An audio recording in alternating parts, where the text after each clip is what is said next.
to get what we did last year, it was a process. Then we didn't abandon the process, and this is what is the most important thing is, if we're stick in the process and we believe in what we're doing, and we demand to the players to excel, we'll be closer to what we did last year or even more. Yeah. Woo. Ooh.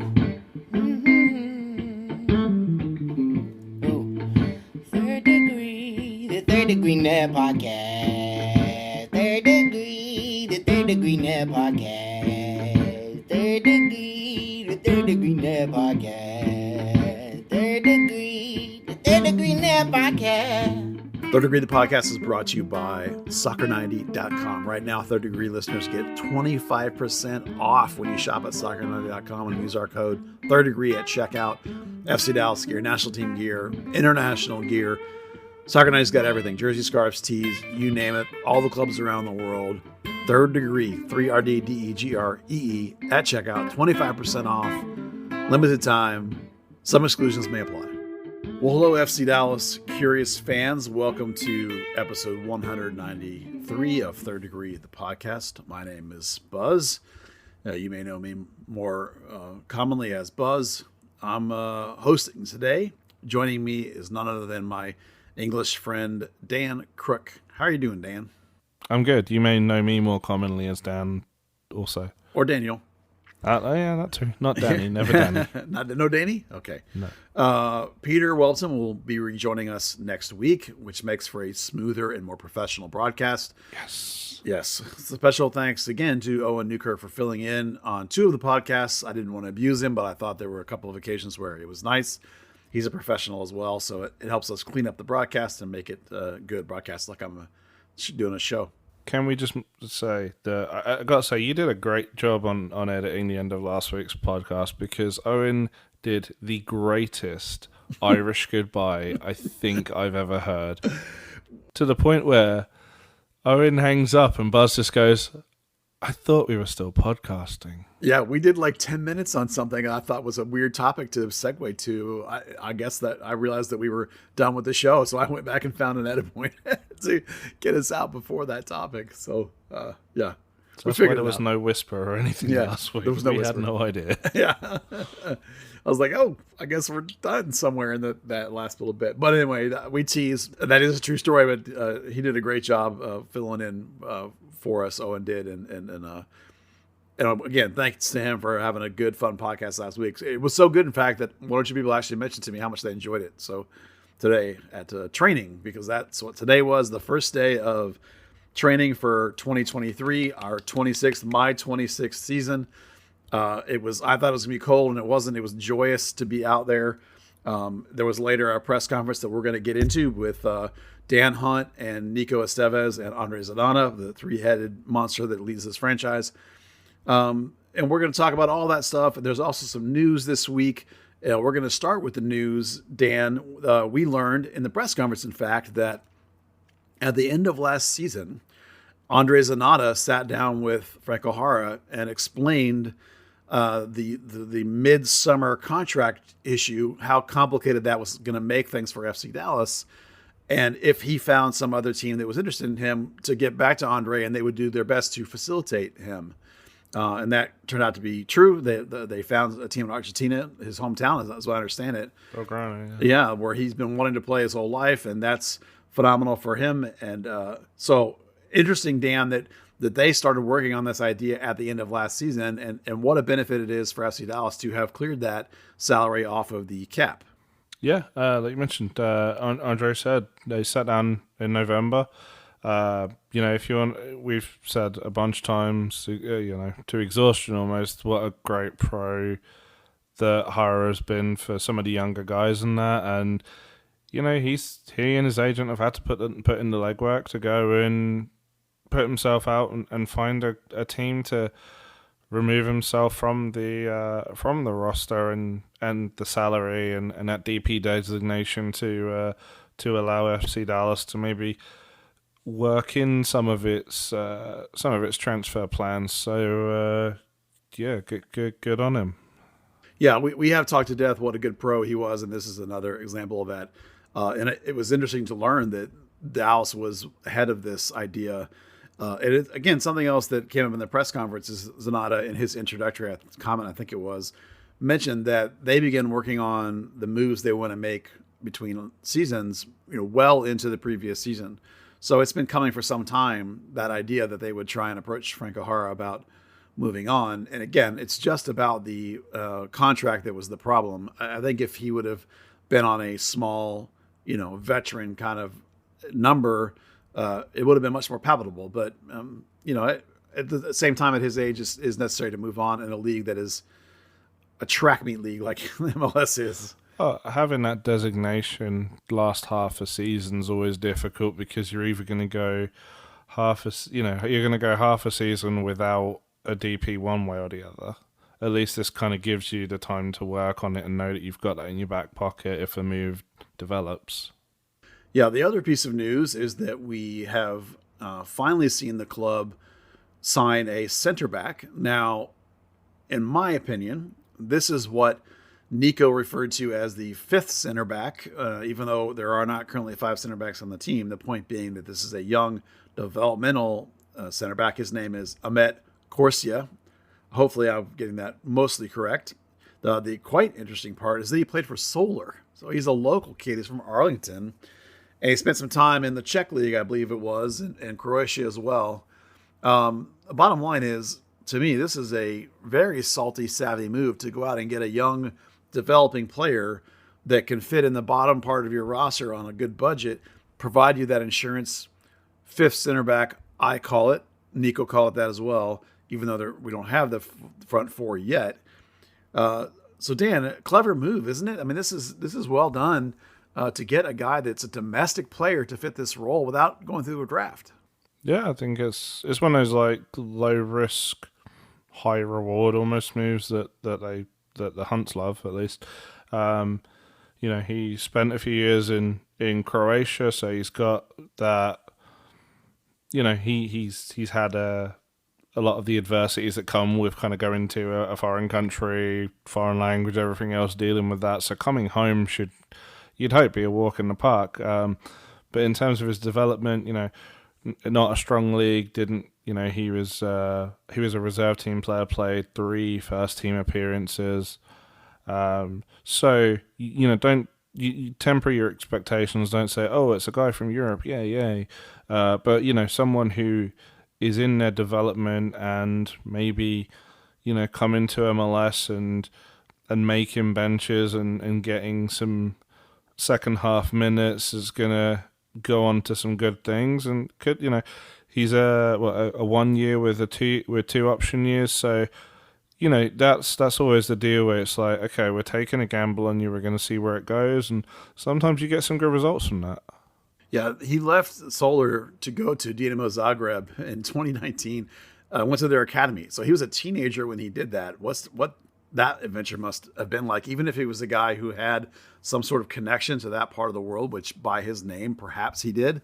He definitely would. Still a remarkable, bold thing to do for a young man. And that's the kind of move that will toughen up a player mentally, which sometimes is an issue with young American players. And just looking at it, he didn't finish up with Dinamo Zagreb, so he's had that discussion of, well, maybe your time's up at this team and go here. So it's not like he's coming home to sulk or anything. This is a stage in his career. This is a legitimate stage in his career. This is an event. This is not, I don't want to liken it to the Justin Shane Dante Sealy thing. We talked about, the idea of maybe they don't want to come home. Maybe it's kind of a tail between your legs. It could be seen by some as a tail between your legs move, because that's absolutely not what that is. This is a guy that's taking the next step in his development, and that's moving to a league that's realistically better than the Czech league that he hopes to get some minutes in. Yep.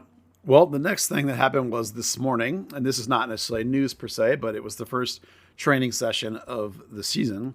Today was mostly the beep test. And Dan, I'm sure you know what the beep test is. For those of people that are listening to the audience, this is one of the most brutal, physical, demanding things that they do. It involves cones certain distance apart. I think it's about 20 feet or maybe 15 yards, something like that. And they play an audio tape that has beeps on it, and the beeps keep getting faster and faster and faster. And you have to, when you start the thing, you're barely more than walking, but then 5 minutes in, you're now moving at a pretty good clip, and it gets up to the point where you're just about sprinting. After 10 minutes of this, it's a slow build, and it's one of the most painful things that any athlete's ever done. If you've ever tried it, it's brutal. But it's fascinating to watch because you can sometimes be surprised by how people perform. In terms of who was in training today, the only things that are sort of interesting, it was all basically the normal players on the roster. The 3 draft picks were all there, plus Holland Rula, who's a former academy player that Dallas drafted last year. And for everybody listening that doesn't pay close attention to this, you hold a player's rights for 2 years. So he's reported this year, after taking an extra year in grad school to play at High Point. He originally is a left back out of Wake Forest. So probably more as all later picks are, might be more in line for North Texas, but nonetheless, good player. And then the four of the 5 North Texas players under contract were also in camp. The only one missing was Hope Kudzo. And then the only FC Dallas player missing is Giovanni, Andre said is in the middle of the visa process, had his first interview, and then there was a little bit of an issue, like there almost always is, and he should be scheduled to arrive, they believe, before the end of next week. So pretty reasonable for that green card. But go ahead, Dan. Not an issue with him or his interview. It was, Andre did say it was the biometric. So you go. I think there's a retina scan now. You have your photo taken. You do your fingerprints, all that sort of stuff. I've had to do mine repeatedly. They frequently get messed up or lost. So, yeah, totally normal. Yeah, definitely a process, clinical, paperworky kind of thing. Not a real problem, just a little technical clerky problem. Hopefully they'll get it worked up pretty soon. So, Dan, beep test. Which, if you're going to predict, now they divided the group into 2. So the group that I was concerned with, the group I watched, was mainly the senior first team players, minus Bernard Kamungo and the goalkeepers and stuff like that. So if you had to predict, I want to hear your guess as to who you think did well and who did badly in the beep test. Okay, the really crappy thing about the beep test is you have to be disciplined. You have to know your pacing. You can't just go, I just want to run. Because it's not all about endurance, it's about control. So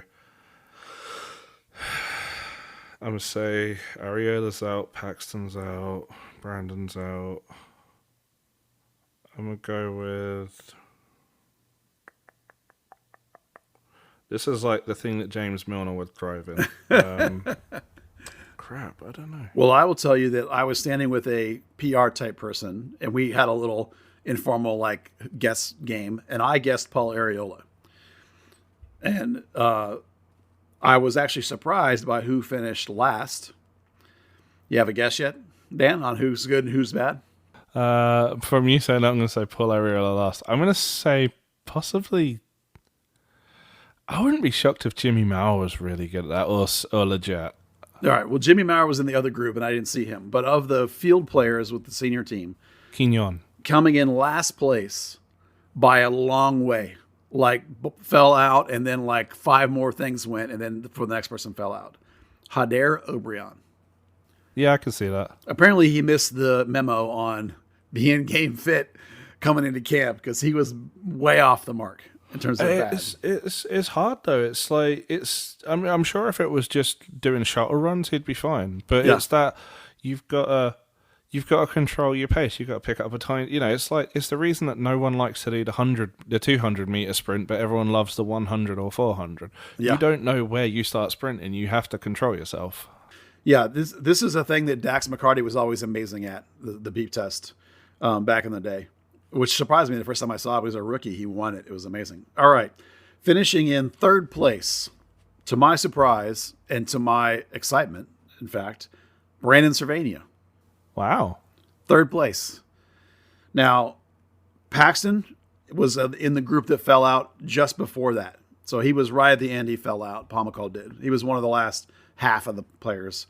The same people fell out at that time were like Jesus fell out at that time. Faku fell out at that time. Farfan fell at that time. All kind of in a group. So second place, Paul Areola, my bet. Really? Wow. Yeah. Okay. Looking at Paul and using my eye test, you know how I am. Looking at how he's carrying himself today and how fit he was today, I think Paul Areola is in you're going to cut me from the World Cup, are you? Just wait. And I think he looks quite determined to do well. The winner of this shocked me, but perhaps it should not have. Siki and Sebeling, number 1 in the beep test today. Wow. Okay. Yeah, crushed it. Because you're right that sometimes the wisdom that you need in that event has to be there to control yourself, to pace yourself. And he lasted longest, and everyone cheered him quite a bit because he did really well. By the way, Ima Tuamasi and Sebastian Leggett were not present today. They're both sick. So not a big deal. I will tell you, of the other group that I did not watch the beep test, I think they actually did it before I even got there. I hear that Bernie Kamungo did not get the memo about being fit and coming into camp. Maybe to the point of being fat. Like when I said, remember last year, or it was a couple years ago when I said Paxton was fat when he hadn't played in like a year. Like that. So Bernie, not a good start, but we'll see. It's tough for young guys who, I mean, he didn't have the academy system, anything like that. It's kind of hard to. Yeah. Second year as quote unquote pro, first real year. He's going to find out expectations are pretty high. Yeah, they are, and they won't put up with that. They'll try and kick that out of him pretty quick. As I said, the other camps were in pick. I said that backwards. Picks were in camp. Parker and Smith were both up with the younger group, all the North Texas guys. So no one there that was a surprise because it was all pretty straightforward. All right, let's get on to the press conference because the only other comment I have about the training is that of the young guys, after they did the beep test, the coaches put them through some small sort of ball cone kind of drills. I'm assuming to say, now that I just crushed you in the beep test, come over here and show me what your feet look like. I didn't really notice anybody being particularly poor. It's really always surprising to me, although it shouldn't be now, that the average ability of kids coming out of college and picks and stuff these days is much higher than it used to be. So you don't often see, I don't think, kids that come out of the draft and walk into camp and are just brutally horrible. That doesn't really happen. Even a guy who the first couple of days gives you a really horrible impression like Bartlett did last year, he still is 90% competent. It's only with him, it was mostly the choices that he was making that were such a problem. And so all these kids, you watch their ball skill and it's all better than, sometimes think of what used to be pros 20 years ago. It really is quite remarkable. Okay, press conference. This was Nico Estevez, Dan Hunt, and Andre Zanata. And one of the first things Nico talked about, Dan, was the places that the coaching staff went this winter to try and improve themselves. And you and I both, I think, were impressed by some of the locations that various guys were heading.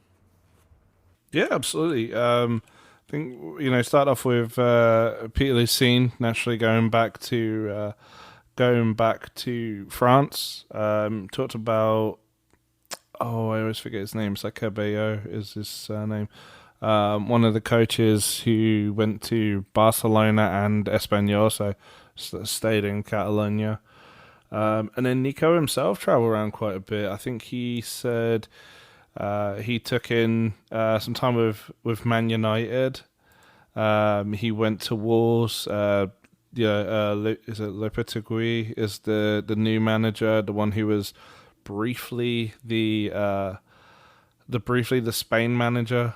Who'd kind of been the next up and coming Spanish coach until he kind of had a bit of a PR gaffe. Nico said he'd gone to Marbella. He'd gone to the Marbella Football Center where they're going to have the training camp this season. Talked up a lot about really the kind of the journey, the experiences. I want to say in Spanish he said something about Juan de Ramos as well, but I heard him mention Gattuso, sitting with Gattuso, talking tactics and training, and So I'm trying to think which other clubs he mentioned. He kind of reeled off a list. It was a lot. I was surprised with how many it was. Valencia. That's where Gattuso is now. So that makes complete sense to go home And I think that's the one he said that he had the most training access and was able to watch training and stuff. So I think that doesn't surprise us at all, that level of contact there.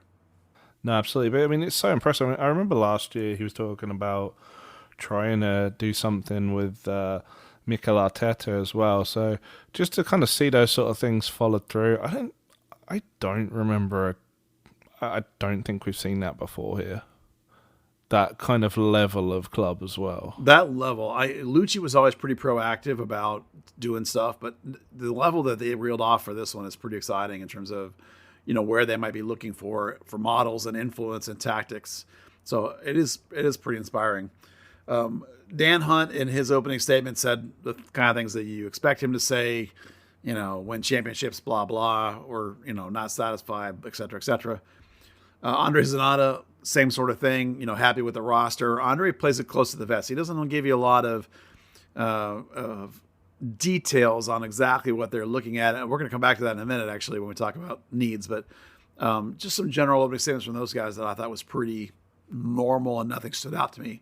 Excuse me. What did stand out was the number of times, Dan, that in that press conference that Nico himself mentioned the word mentality. And specifically, it was the one that was the most telling, I thought, was when he talked about how after they beat Minnesota last year, that he got the feeling that everyone sort of thought, oh, that's as far as we can go. And he wanted to break that mentality. He wants to break that expectation to get them to believe that they can beat anybody. And that seems to be a talking point for him. A buzzword for this season seems to be that idea of mental status and mental focus. Yeah, you know what wasn't a buzzword this year? Process. Well, there was one little bit where he did say process a little. he said it 3 times, which was all in one thing, which we were talking about last season. Yeah, which was about kind of getting through that process. So I mean, we've clearly evolved past it's a process now. Now talking about mentality of beating anyone. Dan Hunt talked about got a home playoff win. Let's get another home playoff win. Clearly, even though we're in year 2 of a cycle, they recognise that that window may shift a little earlier than later. Yeah, Nico talked a lot about mentality, talked about trying to build that identity, but very specifically, he talked about trying to play quicker. And I don't think he means vertically, like over the top, but to play with a bit more alacrity. Specifically to be less predictable. That's both in the tactical shape, but also in the ability to change the flow of the game, without having to massively overhaul who's on the field. Again, a lot of that is mental side of the game. Something there, and the funny thing is listening to the press conference today, I was actually reminded of Colin Clark a lot because he talked about the same sort of things. The idea that late in games, when your body gets tired, your mind gets tired. You want to be able to change the way the game flows. Something Oscar always talks about is being the protagonist and influencing things. And that's where we are. And the Clark statement that most clearly aligns with this is the idea that a lot of people that get to the endless level have ability, but what they don't all have is the mind. It's the mind that so often makes the difference between individual players. And it seems like this year that might be the emphasis, the mind. Yeah, the worst thing that can happen, right, is a player's head dropping, or a team's heads dropping collectively, rather. So I mean, you can only get so far on talent, physicality, all that. You kind of have to, if you do get to that point where it's like, okay, beat Minnesota, this is as far as we've come. Doesn't matter what the opponent is, then something does have to shift. Yeah. One of the ways in which I think they want to try and distill some early different kind of methodology, and Coach mentioned specifically the value of going to Spain that he learned from when he went to Brazil with the crew in 2017, was the idea of getting away from everybody and getting separated from everybody and being able to have time as a group, but even the privacy of those training sessions, and related that to going to Spain this year and being able to implement things and work on things without having anybody see it. Now, I sometimes feel that's a little overblown because who's at training but me, but nonetheless, I know what he means. In particular, he identified a couple of teams they play in Sweden, Malmo, Hammarby, or Häcken, and I wondered if that means that's actually who they're playing, but he did mention the Dutch League and the Norway League too. Yeah, he mentioned Norway, the Danish league rather than Dutch league. The ones that all have that Right. Sorry. similar Yes. Yes. the winter off. So actually, while FC Dallas is there, this facility. I mean, this is a facility Man United did their mid-season stuff at. Borussia Dortmund did theirs. Augsburg did theirs when Pepe was with them. They're actually going to host Vancouver and Seattle the week before FC Dallas gets there. But when FC Dallas gets there, they'll have they'll have an overlap of exactly one day with Seattle. Hammarby will be there. Haken, both their men and women. Brann from Norway, their men and women. Odd Greenland, that's going to be their second team by the sounds of it. Malmo, Chunbuk, Hyundai from Korea will be there, and yeah, that's it. So they've got a good range of friendlies. I mean, the last time we kind of saw that, and one thing Nico said is players can get a little bit disengaged playing. If you play 3 games against someone in the season, but you also play them twice in preseason, maybe once in the Open Cup, that's tedious, and there's only so much you can learn from the same clubs over and over again. So that's a pretty similar preseason set to, was it 2015 when they went to, it's 2014 or 2015, I can't remember which, but they went to Dubai and played, I think, at the Aspire Academy then. And I want to say they played Haken and they may have played Malmo. No, in the era when they were involved with Atlético Paranaense down in Brazil, they would go down to that facility and they would train there and play down there. Back in the Colin Clark era, again, another analogy where those two coaches I'm finding were increasingly similar. The La Manga years were in those years, and that's when they were allowing me to tag along. And I remember them playing teams like Bodo Glint or Odd or playing Brøndby, these teams that are in these leagues, the Norways and the Denmarks and the Swedens, these teams that play the slightly off schedules, and those are, you're right, those are incredibly talented teams and really good. The game against Dynamo Kiev, I think it was, is one of my favorite memories in Dallas Burn history at the time, when FC Dallas tied that club, and they were the most upset of anybody I've ever seen letting Dallas tie them.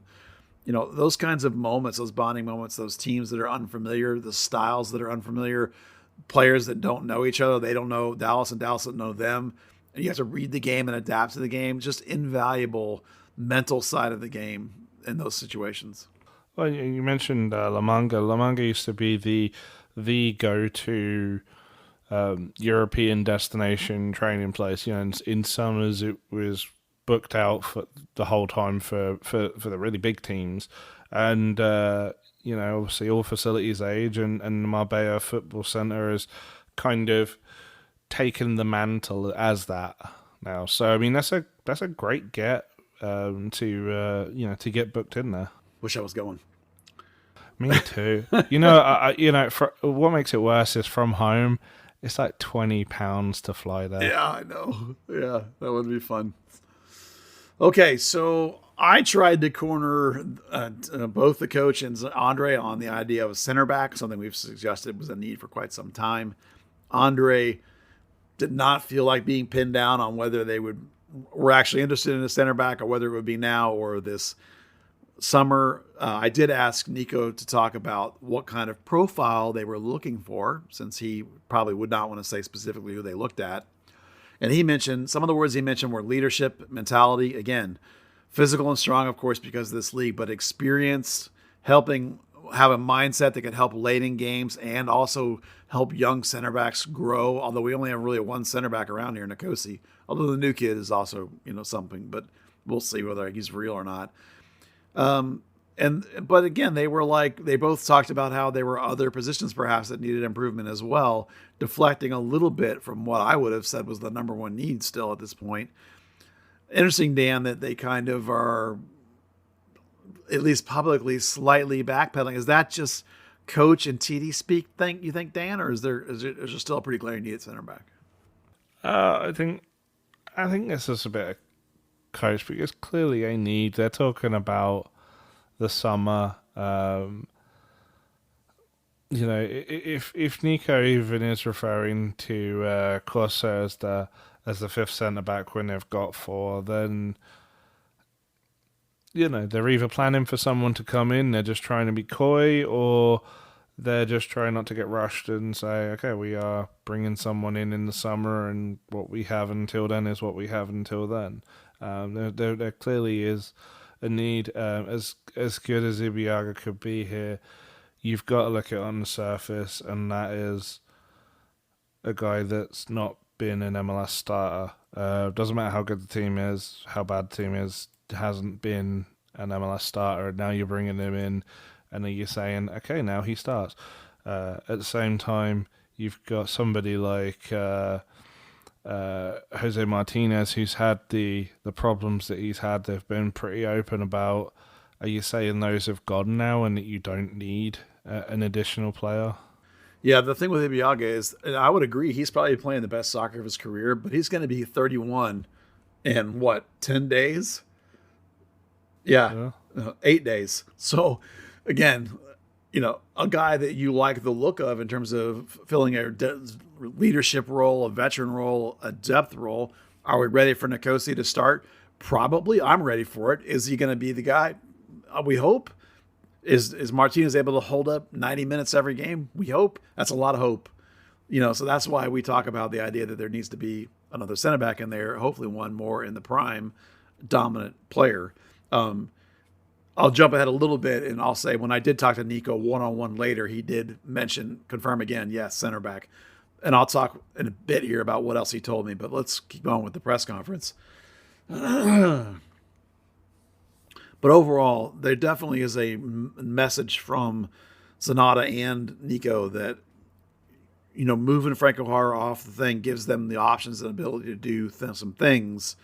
They're pretty happy where they are, but not, they know that it's not there yet. It is still part of the process, is it not? That's such a bad word. I know. Yeah, it truly is still part of the process. They're not the finished article. They're a long way off it, and maybe that's why there is a bit of, maybe a lack of urgency in some way, because they're not a team that's one piece away from MLS Cup right now. No. So, does that extra centre back take them from an outside chance to a guaranteed chance? No. Does it? It just kind of increases the chance. All right, the next topic, which there was some discussion in the press conference, was North Texas Soccer Club. Nico Estevez specifically mentioned better communication, having the second team play in the same way as the first team. Again, he emphasized having a smaller roster with the first team. He didn't say we want to. He said we're going to have a smaller roster. That means more players may be going down or loaned out, I will add. But again, Dan, interesting there that all the talk from them perfectly aligned with what we discussed were issues with Pamadou Ka, and part of the reason why and a major reason why he's departed is this relationship with the first team coach, the relationship with that team in terms of just talking, let alone playing the same way and moving guys up and down. I mean, you can look back at last year and saw how few guys moved up and down rather than being just down. To indicates what an issue that was. Yeah, I mean, you say relationships more a lack of than anything. I did want to ask, I just didn't get a chance at the end of the press conference. I just want to ask how much the quality of MLS Next Pro is going to come into the decisions, and how much maybe they'd have to look at the loan market versus, just sending players down. But maybe I'll ask that one on Monday. Yeah, it was interesting because he mentioned that, is it Cano, the new coach? Cano, yeah. Yeah. He mentioned that, although they're both Spanish, they have similar background. The first time he'd met him was actually in Washington, D.C. when Cano had come out to, I think it was a national team training camp. That's right. It's but, I mean, obviously they've hit it off. He's a guy that's been in Texas. He's, spent some time sort of with the youth and lower ages. That's a lot of his career. I mean, I think, I think it sounds like a really good hire and a really good, a much improved situation than last year. Obviously, a year ago we were raving about Parr and his coaching resume. But you got to feel that maybe two people who quite literally speak the same language are going to get on a little bit better, and especially now that it's more. It's Nico's team now. It's you're coming in to exactly that, play his style the same way. You knew that any coach was coming in knowing they had to play Oscar's style, or to a degree Lucci's style. It wasn't like a new club and I've done this and he's brand new. Do I really have to conform to his identity? Yeah, I think last year you could clearly see that those two coaches were very different in their style. Pamadou Ka is a boisterous, over-the-top cheerleader, come down on you publicly, loudly. Nico is a pull you aside, quiet word in a quiet moment, hug it out, positivities, very not boisterous, very reserved in a lot of ways. There was definitely a difference in style, and you can see in this hire, I think, the fingers of Nico Estevez, the influence of Nico Estevez. This is a coach, from my brief conversation with him, that's much more vibe in tune with Nico, comes from a similar background, presumably wants to play a similar way, went to school in Valencia even. So, this feels like a Nico hire, and that does fit in with what Nico had told me, which was the first year he really concentrated on the first team, but now he wants to begin to extend himself out through the club, whether it be North Texas and even into the academy, going and watching games, talking to their coaches, make sure everybody's on the same page. So in a way, some more progression here with Nico controlling the entire soccer organization and not just the first team. Yeah, it's just going to be interesting to see how much the quality of play comes into not disrupting, but kind of pegging back some of that plan. Yeah, let's be clear. When Nico says he wants to run a smaller roster, what he means is he wants training to be basically like 22, like a 2 deep. So when you get to the drill, the full scrimmage part of the drill, it's just 11v11, and there's not 4 dudes standing around waiting to get into the game, if you will. That's what he is talking about. He's not talking about cutting people off the 30-man roster. He's just talking about a functional training roster leading into a functional game day roster. There will be players that will be on this team that maybe are training with him during the week some and down with North Texas some, or maybe they're on loan some to somewhere else some. It won't be 30 guys in training with the first team every day, as you sometimes get with these teams. So that's what that means, and it'll be interesting to see how it changes this year. It's one thing for him to say that, and I totally believe him. It's going to be fun to watch. Whack the mic. It'll be fun to watch how that actually processes out. Now, speaking of North Texas, I did talk to Matt Denny a little bit, and he mentioned that they have 2 players from open tryouts that they're going to invite to camp, sort of. North Texas camp opens February 11th. They're going to have a trialist sessions the week before with the North Texas staff working with these trialists and invitees. And then some of them will get held over to perhaps the actual North Texas season. They do have 1 more open tryout to go. So right now they have 2 guys with maybe possibly more to come out of this final open tryout. There will be some academy players involved. They do have the first signing of the year for that team coming soon. My impression I walked away with was maybe this week we might begin to hear that. I'm still left with the feeling that there will be less of those this year. That since Nico talked about more about guys going down from the first team, and they've talked to other people I've talked to have talked more about the academy presence. So I'm kind of hoping there'll be less players on loan or something like that from, some of that'll depend on, as Denny told me today, some of that depends on where their holes are and who they have available that they're developing.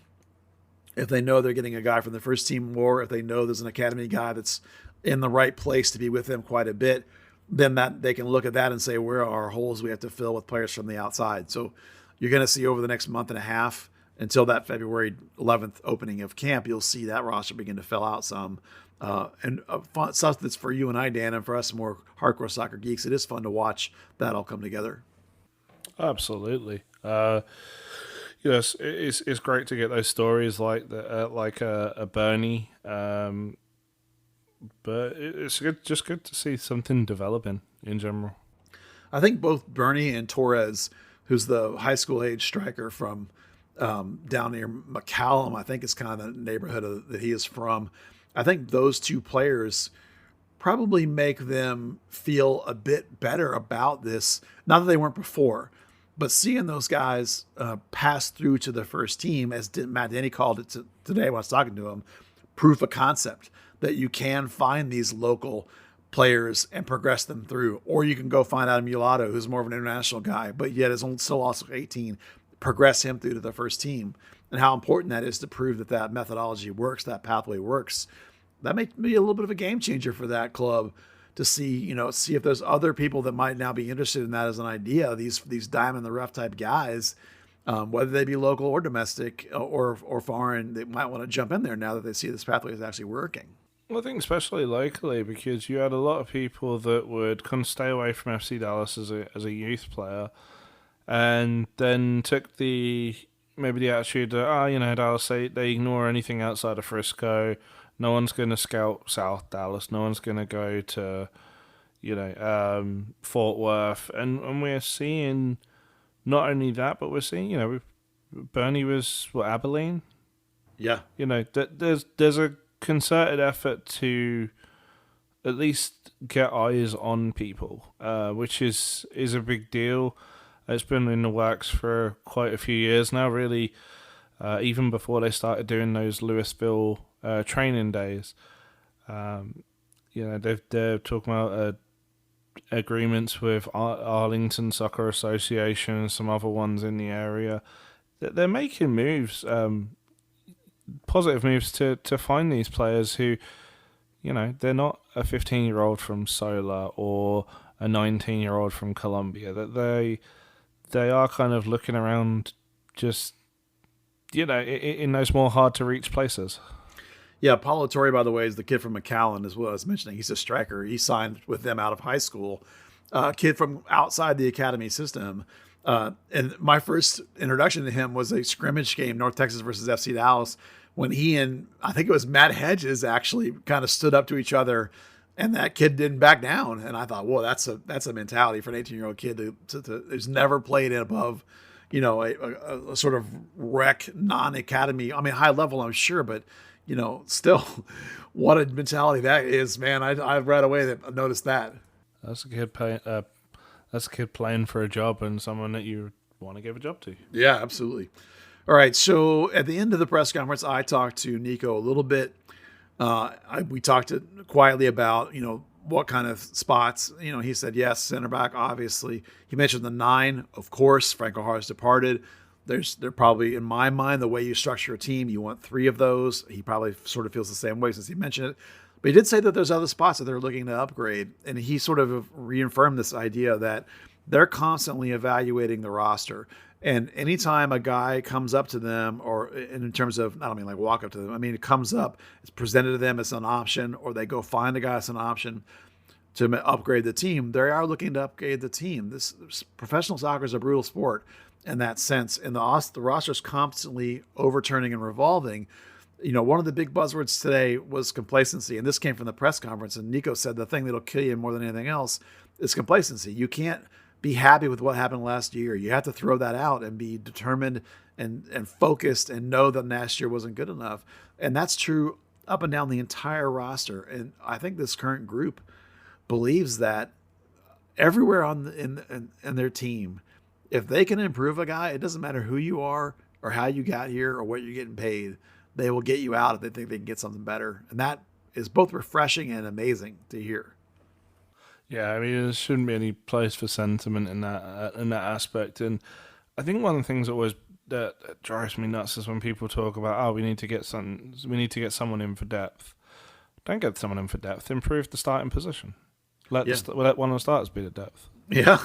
If you're gonna go out and make the effort to find someone to spend the money, do it to improve the team, not just to, for a rainy day.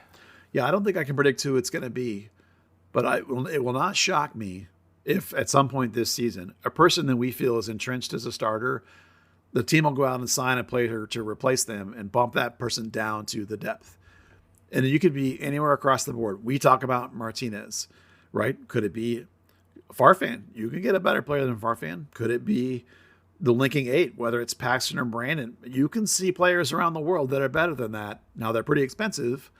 How about Leggett? Yeah, he looks great, but he's also in his 30s now. So can he hold up for a whole season? I don't know. There's a point at which there might be a better player there.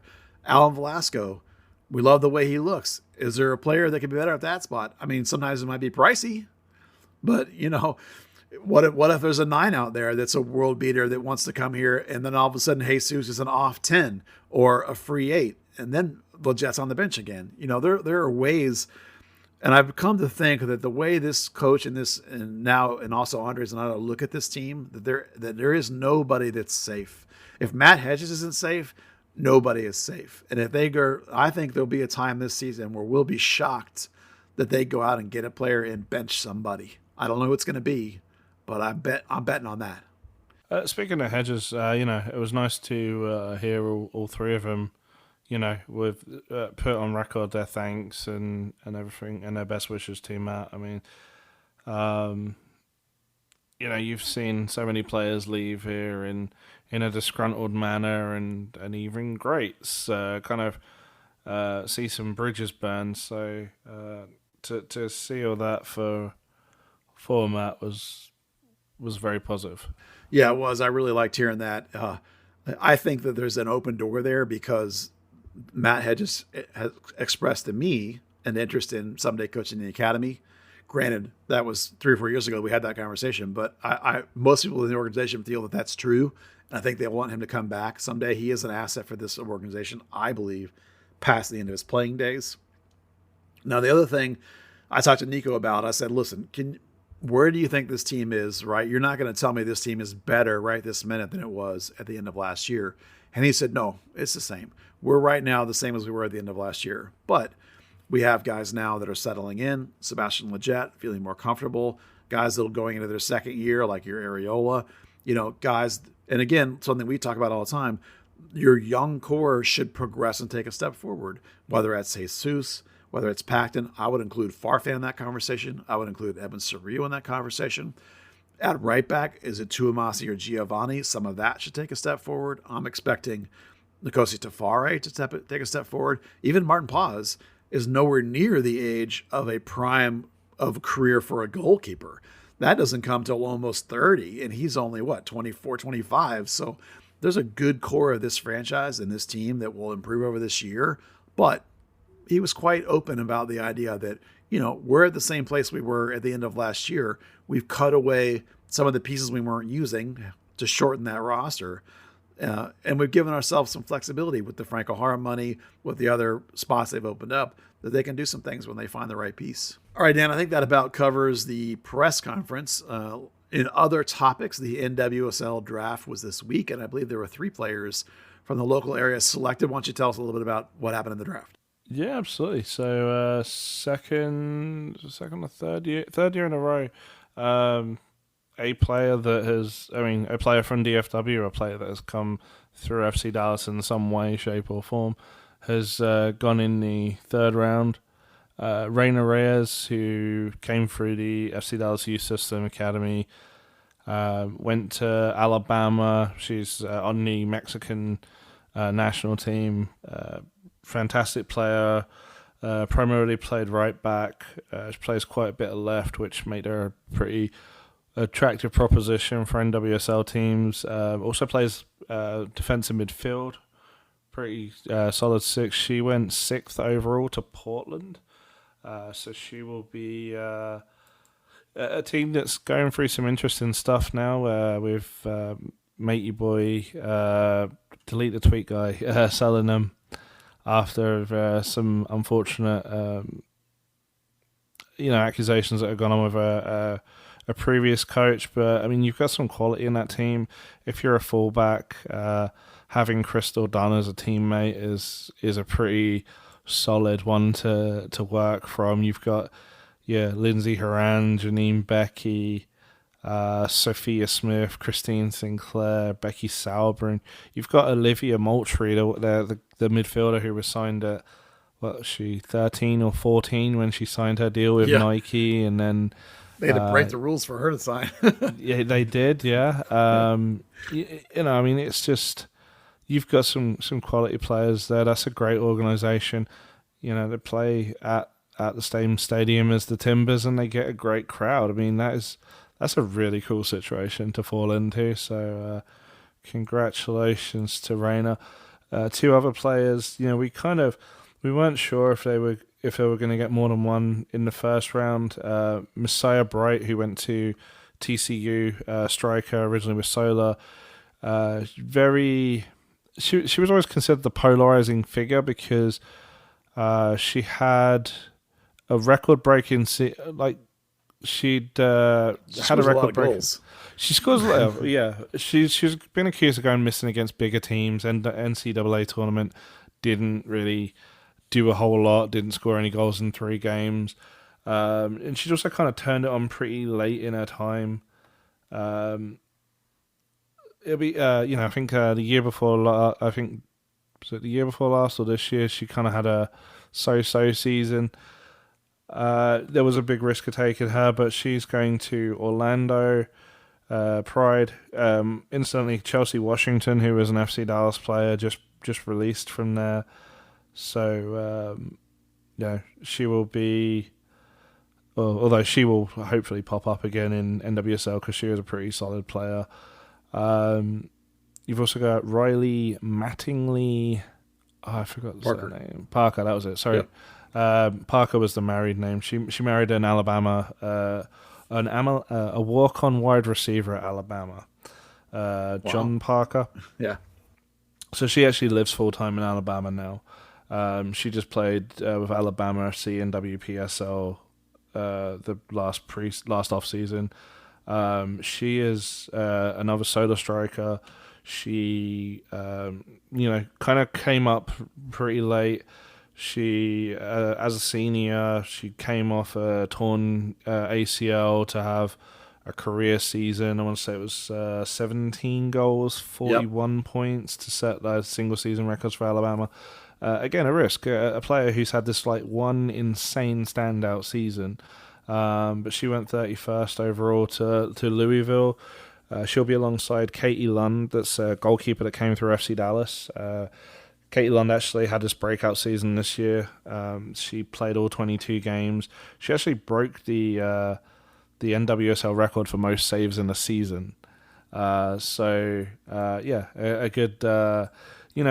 provided that she's willing and able to go to Louisville, because we've seen it before. Some players, depending on what a husband's career is like, what their career prospects outside of soccer are like, they may not stick with it. We had Julie James Doyle, who was a US U23. I think she came up through Sting, played in WPSL with FC Dallas. She went to Sky Blue, had this great rookie season, but her husband was in the Navy. She had to go to Norfolk, Virginia. There wasn't really much soccer-wise, so it was time to use the degree instead. Parker reminds me a little bit of Dallas' second-round draft pick, Whitten Brink, who was a late bloomer as well and really just had the one great 10-goal, 9-assist season at the end of his career in Indiana. But sometimes those guys can pay off. Those guys that explode late. It's never too late to break out, unless you're 25 when you're drafted, and then it's too late. That's before that. It's never too late to have your breakout when it comes to college or whatever else. It's kind of interesting as well because there was a lot of talk of I think Mattingly Parker was one of them. Giving up your last season of eligibility as as the now in COVID times super senior. Yeah. So it's kind of interesting. Especially for the players that did have actually 4 years or 3.5 years, or in her case 2.5 years because of that ACL to see the use of that. And I guess when soccer on the men's and women's side is going to kind of normalize back to the 4 years. All right, moving on to the last topic before Kit Talk, Dan, is there was another confirmed super group participant for the Dallas Cup this year. It's really shaping up into a nice group. FC Midtjylland has now come into the super group. They are from Denmark. Only Denmark. A Denmark team's only won the super group once, and one other group won one time. So they're a little bit of a long shot. But when you put them in there with Sao Paulo, Arsenal, Botafogo, Tigres, Monterrey, and the Canadian international representative Toronto FC, and of course there will be a host club, which these days is pretty much FC Dallas, in that super group. That thing's really shaping up into a nice group. I think there's room for perhaps one more team. I'm not really sure how big the super group's going to be this year. So interesting to watch. Maybe a couple more teams if they expand it a little bit. Super exciting to see some really nice teams in that group again this year. It's good. I mean, I think I don't know how many people would join me in this, but I think there was a worry when Andy stepped down as the tournament director. Could they kind of keep the relations up and keep things going? But this year, I think outside of the super group, you've got Everton, you've got a Steven Gerrard Academy come in, you've got what it called, Fortuna Düsseldorf, I believe, or one of the German teams that won a couple of years ago. Toronto's coming back into it. You've got the usual Club Santos, a couple of teams from Mexico. It's turned into more than the watered down team that the watered down tournament that we saw immediately post COVID. Yeah, Eintracht Frankfurt's the team. I think. Eintracht, that's yep. it. Yeah, with the cool. They have a very cool logo. I've always loved the the Byzantine eagle. Yeah. Yeah, super excited I'm sure to there'll see. also be a big thing for Pele as well. Yeah, since he's got a history of the Dallas Cup. He does, that's true. It should be a pretty exciting year for the Dallas Cup in general, and I really like the way the super group's shaping up. I'm really excited about it. Okay, Dan, Kid Talk time. Yes. We might lose Steve Davis again because this one might be a little longer, but today was the debut of the new kit sponsors. Now, the news was announced a couple days ago that FC Dallas has a new kit sponsor. It is not the super hype HEB that we wanted, but it is still a very, very good one. It's a combination of Children's Hospital and UT Southwestern. There will be a split jersey sponsor, the home jersey, which we saw today, and there's a picture of. I'll make it the picture of the podcast. Is Children's Health on the home jersey. There's an away jersey coming that will have UT Southwestern on it. Both of those logos in some combination, I'm not really sure. Probably mostly UT Southwestern, but I think it's actually a combination. Will appear on North Texas gear, Academy gear, FC Dallas youth gear, jersey, not just jerseys, but also like sweats and all kind of stuff. Also, the deal includes a partnership for trainer services for the Academy, for youth, for the first team, for North Texas, some involvement with FC Dallas community affairs stuff, community charity stuff, scholarships for some Academy players that are interested in, I'm presuming are interested in, medical sort of fields. I'm guessing on that part on the last bit, scholarship for sure. I think it's supposed to be the idea is related fields, but I'm not 100% positive on that. Anyway, it's a great deal. And Dan, what'd you think of the first images of the jersey? I thought it was really clean. I did notice the image placement was slightly different on Paxton's jersey to Ibeaga's. I'm sure that was just last minute, get something slapped together in the back on. Because one of them, the balloon. I mean, if you're not familiar with the Children's Health logo, look at the pod art. But one of them, the balloon in the logo was immediately under the FC Dallas crest, kind of crowded it a little, whereas the other one was slightly off to the side and just kind of complemented it better. That might be based some of which on the size of the two people modeling the jersey. One of them is much bigger than the other. Ibeaga's a much bigger man than Paxton Pomagol. I just with those placements of the logos, they tend to, they tend to stay pretty consistent. So I was just a little bit, hopefully it doesn't crowd out, and hopefully, a big part of the MTX, the first season of the MTX, and well, actually, in general, the only reason I didn't buy the community kit, the blue one, was just what you went to the store. Every single logo was in a slightly different position, and and they didn't look the same as the ones on the field. There were it was a That's small true, yeah. black logo as opposed to like the bigger navy blue one. I wanted the field one, not the. You know, I could go to DHgate and buy something that looks like that. That's true.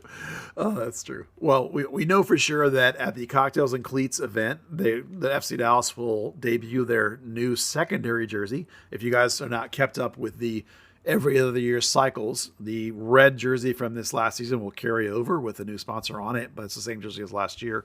The powder blue NATO kit, as we call it, because it looks like a tornado jersey, is being phased out. There's a new secondary kit. Obviously, I really hope they keep the powder blue at some capacity. That jersey was a massive seller for the club. I hope that they learn the lesson from that and continue with something in those lines, because I, for one, think that powder blue jersey, if it's not the best jersey they've ever had, it's pretty close to it for sure. And it's the number of definitely sales make them feel that it really is. Yeah, that'd be crazy. And honestly, you know, depending on how this League's Cup goes, you've got teams like Necaxa. Well, if you have, say, a white away with a red home, you can't wear either of those. They play in red and white stripes. Yeah, that's a good point. You know, that's an interesting question there that you bring up, Dan, is that the League's Cup means that you're going to play a selection of teams that you've never played before in a league that maybe doesn't necessarily keep the same light dark combinations of Major League Soccer. And if you intend for that competition to be developed and you intend to perhaps make your team run in it, which you can't control, of course, maybe you have to take into account different parameters of jerseys. You know, when you have to mix in with another league like that, League's Cup makes you have to do. Oh, absolutely. I'll tell you one thing I'm really looking forward to. I think it always looks really cool when teams have a training kit sponsor that isn't their jersey sponsor. So I'm really looking forward to seeing the warm up tops with UT Southwestern and the jerseys with children's. I think that's gonna look that's look pretty fun. I hadn't thought of that. I'll tell you one thing about MLS kit stuff in general that drives me crazy is the fact that there's a league-wide Adidas deals, and that I know everyone hates that, but it's partially because of that. The entire league has the exact same training gear. And the only way you can tell the difference is either the Tiny Team logo or a sponsorship on it. And so, like, every single training session by every club in the league is the same gray and black junk that FC Dallas has. So I do wish that they would go back to just having the team colored training gear. It's a little the Academy bit, does. Yeah, it's a little bit annoying. I mean, I get it if you're going to have them as like match day warm up jerseys, but they don't. They have the team colored ones as the warm up jerseys normally. You do get some teams that still have them. Miami plays in. You know, Miami has a pink one. I think LA has like a turquoisey one. Austin or Seattle, one of them has a green one. You can do it. You can absolutely have the colored. The coloured gear for them, but they, for whatever reason, just choose not to. Yeah, that's one of those things where people at Dallas have told me that that's dictated, but you're right, there are other people. And the thing is that we know that it exists because the Academy training gear, they don't train in their uniforms, they train in training gear, just like the first team does. And it's reds and blues and whites, and it looks great. I mean, ultimately, it comes down to what's going to sell. And an FC Dallas training jersey isn't going to sell as many as an LA Galaxy or a Miami one. Yeah, I don't even bring it up for the idea that they would sell it. I just get tired of looking at pictures of all these clubs around the country training, all looking exactly the same. And honestly, I'm gonna have to go. I'm the one who goes to training all the time. I get tired of looking at the same damn boring gray training top all the time. Mix it up. And Dallas used to have different colored training tops. There's a wasabi training top from like '97. That's really fun. I have I mean, even remember they had the blue and red reverse ones that just like if you stared at too long gave you a headache. That's true. I think we've also seen a few things around the league this week. They've had the MLS Media Day in San Jose, I think it was this year. Yep. Jesus and Allen went for FC Dallas. Yeah, I saw Jesus was there. The anthem they wear the kit with the anthem jacket over it. New anthem jacket is red. It looks like they're going to be reversible as well. So I think the inside of it's white. Nice. but we've seen he was wearing the home kit, so no no leaks or anything. We've seen, Vancouver's got a new white jersey with like a light blue pinstripe. It looks like Cincinnati's got a new like royal blue and what might even be a hooped jersey with navy blue. Portland's got my grandmother's curtains. We've seen a few leaks, a few different things. I think if you're in the Discord of us, or if you see any of the stuff we've either I've shared or Buzz has shared on social media, you know what the 2023 kits are going to look like based off actually all the Adidas World Cup jerseys were the 2023 cut. So it's starting to get to a point where we have our predictions and that's the information that we kind of glean from to put those together. So we're getting to that fun time of the year. Yeah, once Dan pinpoints the templates that are available and we can kind of come up with some ideas, we can usually get pretty close to a fun prediction, which we'll probably have when Scott Does Cleats. Is it on the 16th? February 16th. Yeah, so we're a month away. We got a month to try and come up with a good prediction for that, and we'll do our best to come up with a good one based on, of course, Adidas templates. Not that we couldn't dream of other things, but we attempt to use what the league is actually using, and Dan's really good about coming up with what that template is and giving us the options and making up some. The aim of the game. Yeah. And that's how we get so close. That and some few hints, and we get to put it together. I always relish, Dan, the one where we caused some panic when people thought we had an actual image of the jersey, and it wasn't. It was just one of your mock-ups. And afterwards we were able to point out the one or two tiny things that were different, but we had it. Yeah. You had it, 98% right. Yeah, I mean, it's a lot of fun to cause people a little bit of panic. Right? Late night panic when I think that someone's leaked the image to us. No, Dan's just got skills. Thank you. All right, Dan, anything else? Last call for topics of hot discussion for SC Dallas? You know what? I don't think so. Yeah, it was fun to get going on the 26th season, my 26th season. I will tell one tiny funny story that I met a new PR intern today, or digital intern perhaps. I didn't ask what department he was in, who is, like a given player, is considerably younger than the amount of years I've been doing this. And sometimes it blows my mind how long I've been out there.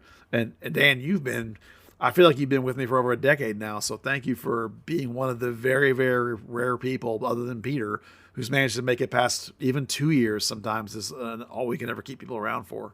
I appreciate that. I think, I think it's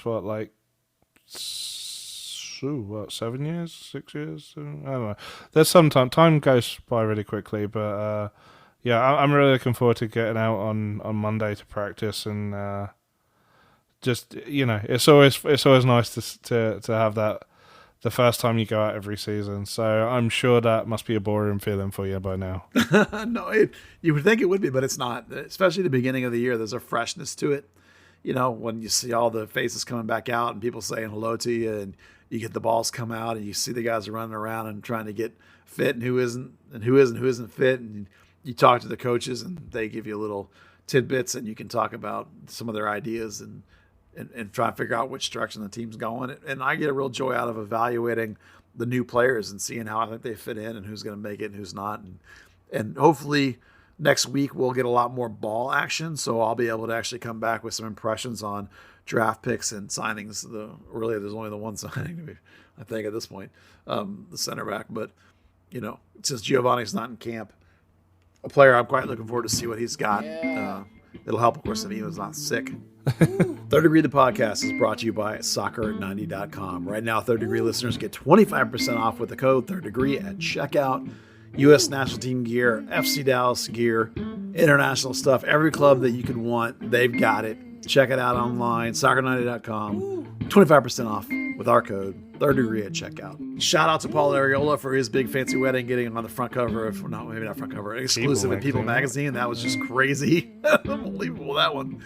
That mine only got the front cover of Plano Police Department. Yeah. All right, Dan, thank you for being here, my friend. Thank you, and congratulations on season 26. No, thank you very much. Thank you, FC Dallas Curious Fan, for hanging out with us once again, and we'll see you next week on another edition of Third Degree, the podcast. Now enjoy Poppy Check. Woo! Woo! Third Degree, the Third Degree Net Podcast. Third Degree, the Third Degree Net Podcast. Third Degree, Third Degree Net Podcast. Third Degree Net Podcast. 25 long hard years, yeah. Buzz Carrick, yeah, the man. 25 years, you better be giving this man at least $5 a month. Patreon Third Degree, come on, pay the man. It's the only comprehensive coverage of my fucking club that I love so much. Hey, come on, it's Third Degree or bust. Yes, give the man some money.